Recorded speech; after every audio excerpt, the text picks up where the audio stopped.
దూసుకెళ్తున్న కేటీఆర్ ఎక్కడ చూసినా, ఏ ప్రెస్ మీట్లో చూసినా, ఏ ప్రెస్ క్లబ్లో చూసినా, ఏ మీటింగ్లో చూసినా కేటీఆర్ మాటలు కార్యకర్తల్లో ఎనలేని జోష్ని నింపుతుంది. అసలు ఇప్పుడు జరుగుతున్న స్టేట్లో ఏదైతే పాలిటిక్స్ రన్ అవుతున్నాయో ఇందులో కీ రోల్ అంటే కేటీఆరే ప్లే చేస్తుండు. ఎందుకంటే ఎక్కడ ఏం జరిగినా నెక్స్ట్ మినిట్ కార్యకర్తలకు ఏం జరిగినా, కార్యకర్తలకు ఎవరికి ఏ ఆపద వచ్చినా నెక్స్ట్ మినిట్ కేటీఆర్ అక్కడ ఉంటుండు. ఎంత బిజీ షెడ్యూల్ ఉంది. మొన్న ఆయన బర్త్డే, ప్రతి ఒక్కరి లైఫ్ లో బర్త్డే అనేది చాలా ఇంపార్టెంట్. అందులో పొలిటికల్ లీడర్స్ కి బర్త్డే అనేది వాళ్ళు ఎంత బిజీ ఉంటారో, బర్త్డే రోజు అట్లీస్ట్ విషెస్ చెప్పిన ట్విట్టర్ లో కూడా పోస్ట్ చేయడానికి ఫ్రీ ఉండరు పొలిటికల్ లీడర్స్. వాళ్ళకి మామూలుగా అప్పుడే బిజీ షెడ్యూల్ ఉంటుంది, ఇంకా బర్త్డే రోజు ఎంత షెడ్యూల్ ఉంటుంది.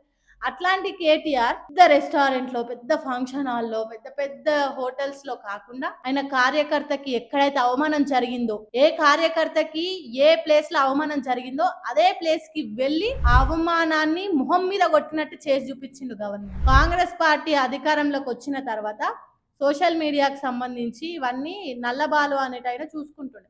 సో కాంగ్రెస్ పార్టీకి సంబంధించి ఏదో అన్ఫేర్ గా మెసేజ్ చేసినందుకు ఫుడ్ తింటుంటే తినే అన్న కొంచెం ఎంగిలి చేత్తోనే ఆయనకు సంఖ్యలేసి, ఎంగిలి చేతికి సంఖ్యలేసి తీసుకెళ్ళారు. అదే మనిషికి కేటీఆర్ బర్త్డే రోజు ఆయన ఇంట్లో, వాళ్ళ ఇంట్లోనే కేక్ కట్ చేసి ప్లేట్లో, ఏ ఇంట్లో అయితే ప్లేట్ మీద నుంచి తీసుకెళ్ళారో అదే ఇంట్లో ప్లేట్లో అన్నం పెట్టుకొని తిన్నారు. ఇక్కడ కేటీఆర్ నిరూపించింది ఏంటంటే నాకు కార్యకర్తలే బలం, కార్యకర్తల కంటే నాకు ఏది ఇంపార్టెంట్ కాదు, ఎక్కడ అవమానం జరిగిందో అక్కడే వెతుక్కోవాలన్న దానికి ఆన్సర్ చేసి చూపెట్టిండు కేటీఆర్. అదే కాదు, నిన్న మళ్ళీ ముదం సాయిలు అనే ఇంటికి, ఆయన ఇంటికి పోయి కూడా అక్కడ ఫుడ్ తిని, అక్కడ అవమానం జరిగినప్పుడు ఆ కార్యకర్త ఇంటికి వెళ్ళి ఫుడ్ తిని అక్కడ నిరూపించింది. ఓవరాల్ గా ఎక్కడ చూసుకున్నా కేటీఆర్ జోష్ మాత్రం ఆగట్లేదు. కమ్మింగ్ ఈ లోకల్ బాడీ ఎలక్షన్స్ అప్పుడు మాదే గెలుపు ఫిక్స్, ఇంకా బీఆర్ఎస్ఏ అధికారం, బీఆర్ఎస్ఏ జెండా పాతబోతుంది అన్న లెవెల్లో కార్యకర్తల్లో జోష్ నిండిపోయింది. ఇప్పుడు ఈ బీఆర్ఎస్ కార్యకర్తని ఎవరు అడిగినా ఒకటే మాట, మాయే సర్పంచ్ ఎలక్షన్స్, మాదే జెండా, మేమే వాతపోతున్నాం, మేమే గెలుస్తాం. ఎందుకు ఆలోచిస్తారు, ఎట్లకైనా మేమే గెలుస్తాం అన్న మాటలు మాట్లాడుతున్నారు.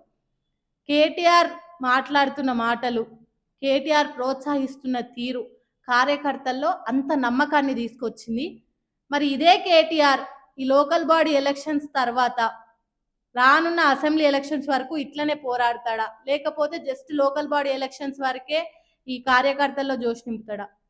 కార్యకర్తలకు ఎప్పటికీ అండగా ఉంటది, కార్యకర్తల కోసం బీఆర్ఎస్ పార్టీ ఎప్పటికీ వెన్నుదన్నుగుంటది అని మాట్లాడిండు. కాబట్టి చూద్దాం రానున్న రోజుల్లో కేటీఆర్ సత్తా ఏ విధంగా ఉండబోతుందని.